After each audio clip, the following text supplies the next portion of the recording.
eat and not have people sitting there either being homeless or being hungry when there's no need for them to be hungry. We know that the resources are out there. We just have to find ways to make those resources available to all. Absolutely. We throw enough food away to feed every hungry person in this country a 10,000 calorie a day diet. That's what we throw away. There's plenty of food to feed everybody. We've just got to find it and get it. We just have a distribution problem. We just got to work together to get it from where it is to where it needs to be. Definitely. And I do appreciate you being on. Hopefully you'll stay on the line. I do want to get on to my next caller, but I do want you to stay on the line, and we might come back to you later on as well in the conversation. Dean, I think we got Jason on the line. I'm here. Yes, we do. Hey, Jason, you heard the gentleman talking about hunger and things of that nature. You're a blues musician, so I know you probably have had to suffer from some hunger of your own, as well as I remember correctly, you grew up around this area, so there were probably some days that I don't know if you ever grew up in a rural town. I grew up in Warrenton, in addition to having my Durham roots. I can't remember if you were always in the city or if you grew up in rural North Carolina at all, but tell folks a little bit about what you got going on in your music world, because you've always got something going on. You're an amazing blues musician, and I'm glad to call you a friend of mine, because you've definitely done a great amount of great performing, definitely in the blues sound, but definitely all kinds of roots music. I don't even know that I would want to call you just strictly a blues musician. I just call you a great musician, because you've definitely got all kinds of influences in your music. Well, hey, Mark, thanks for having me on, and first of all, it's been too long, man. It's been years since we've talked. We got to hang out at some point, when the schedules permit. But yeah, just got some shows lined up. Already half of the year is pretty much lined up, kind of like bat to bat, which is interesting. It's always fun when that happens on its own. We've got we got some shows in Harrisburg, Pennsylvania in February. Going to Nashville for a movie event. That kind of cropped up midway in March, and then Cape May later in March, back to New York in April, and then May going out to Memphis for a music conference.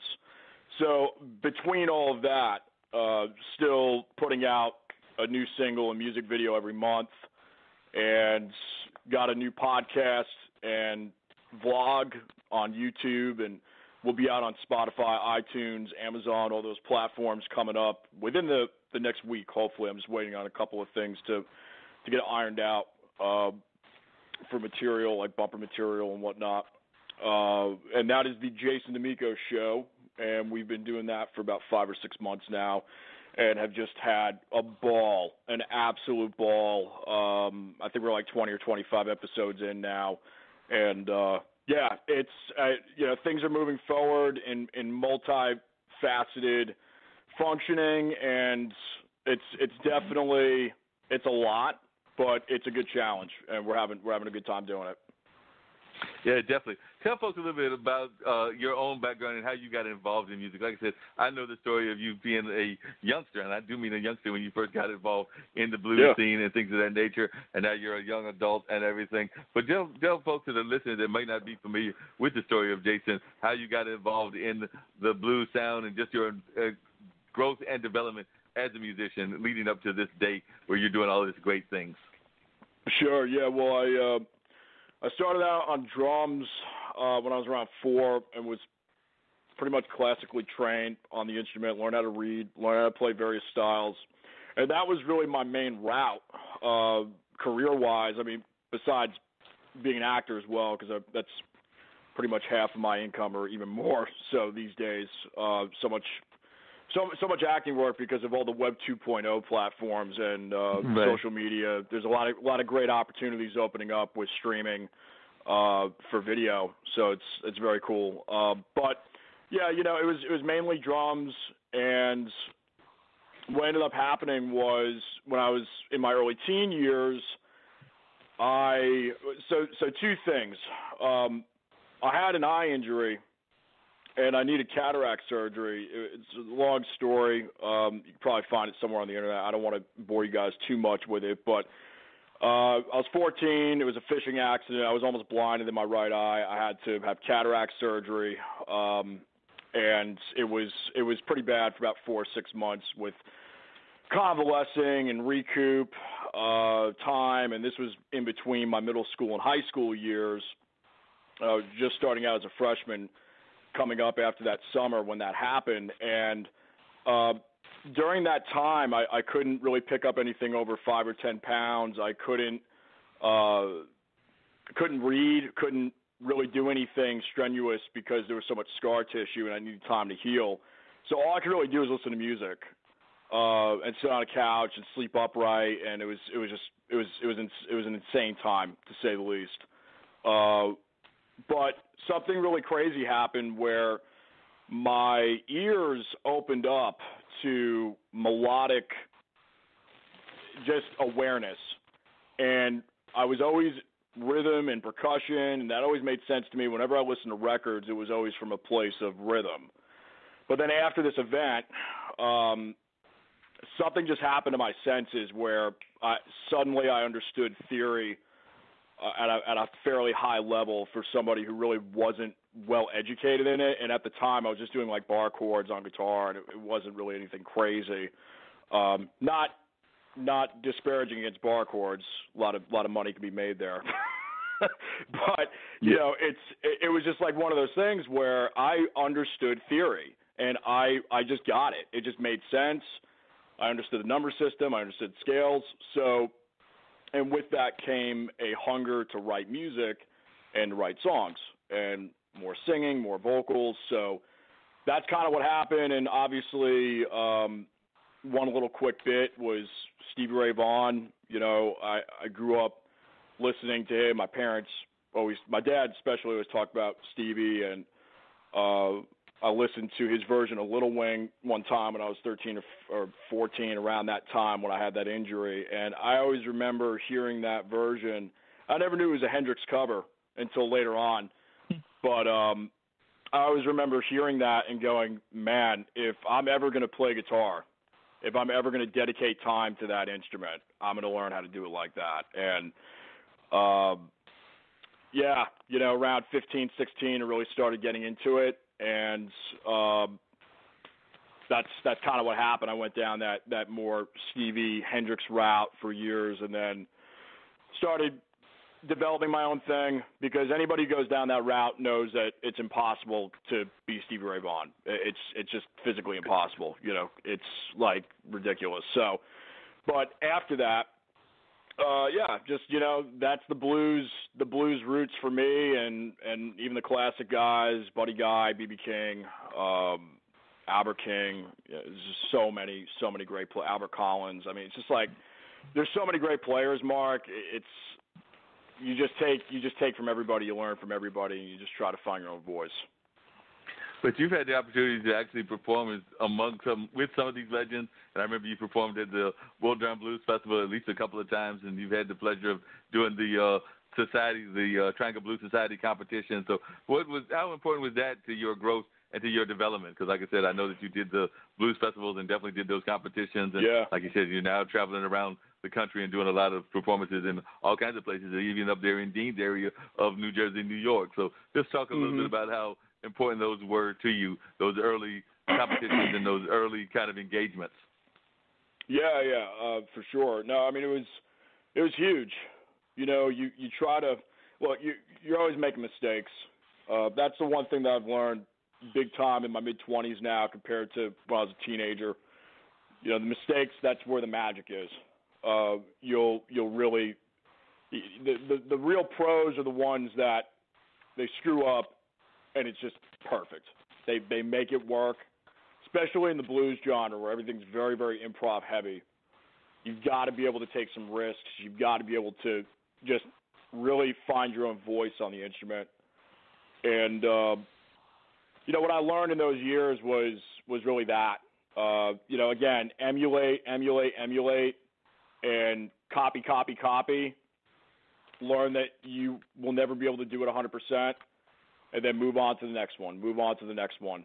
And, you know, whether it was at the Blues Challenge or, you know, I mean, just the amount of talent in the world is quite overwhelming. It really, really is. There's so many great players. So more these days, I just try to really stay true to what I do and just try to be the best version of me. And, that's really the main lesson. That's the main thing I could tell anybody who is starting out like I was when I was 13, 14, around that time frame, especially on guitar and, like, playing blues. Like, just learn all the licks and then start connecting the dots and start coming up with – just always be original, come up with your own thing. Yeah. And coming back to Michael's conversation, the conversation we were having with him, I know just Sure. here in North Carolina, in Durham and everything, being part of just the local scene with the local festivals and everything, I am very much guilty of eating way too much fast food. I'm imagining that you're probably guilty. I'm imagining that you're probably guilty of that as well. So what do you do to try to have a healthy food living, which is what Michael tried to publicize and everything with what he's Sure. doing with the End Hunger movement and everything. But what do you do when you're out on that road to try to alleviate that? Because I know it's very tempting when you're out on the road to go, to your favorite McDonald's or your favorite Arby's. Right. Well, and I mean, the good news is a lot of these kind of like multi-international corporations now, I think the clientele in itself has really cracked down on them. In other words, if they don't have healthy alternatives, people just aren't going to go there. So I think we've seen a positive change in the last 5 or 10 years. I mean, I'm big on nutrition primarily because my mother is she's been in the healthcare industry for a few decades, and very, very great nurse and just brilliant mind. So she always was on me earlier on, and plus we're Italian, so a very Mediterranean diet. So it's hard for me to really go fried for more than a couple of days. You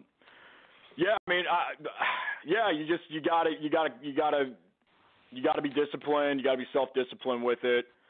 I just try to always stay active. I'm in the gym 4 to 5 times a week, and when you're on the road, you just have to improvise. You've got to do some chair dips on the hotel chair and use the coffee table if it's strong enough, and if they have a little gym there, then use the weights that are there, and just don't drink your calories. Just the simple stuff. Eat well, sleep well, and drink a lot of water. And if you're going to have a little bit of alcohol or a little dessert, just try to cut back on the carbs. It's not. I'm not like, I don't count calories. I know some of my friends do that who are really, really into weightlifting. But just be self-aware. Be aware of the body. Yeah, you definitely have to be aware of the body. There's no doubt about that, because like I said, there's just too often that we're eating the bad foods, and not just that we're not eating food in general, but we're just eating bad foods as well. So it's a combination of both of them, trying to stay away from the bad foods, as well as a lot of folks, like Michael was saying, are not getting enough food at all. So we got to try to find a way to get them some healthy food also. So definitely have to be concerned about both issues when we're out on the road, and you're definitely out on the road quite a bit. So tell us a little bit, since Dean's up there in New Jersey, about the New York show, and give us a little bit more details about that, because like I said, he's up there. Who knows? He might even surprise you and pop up in the audience. Yeah, I don't have the let me see if I'll see if I can get the name in front of me, but the best thing to do is just go to jasondamico.com, go to the tour page or the tour handle. There's also the Reverb Nation page, and all the tour dates will be filing in there.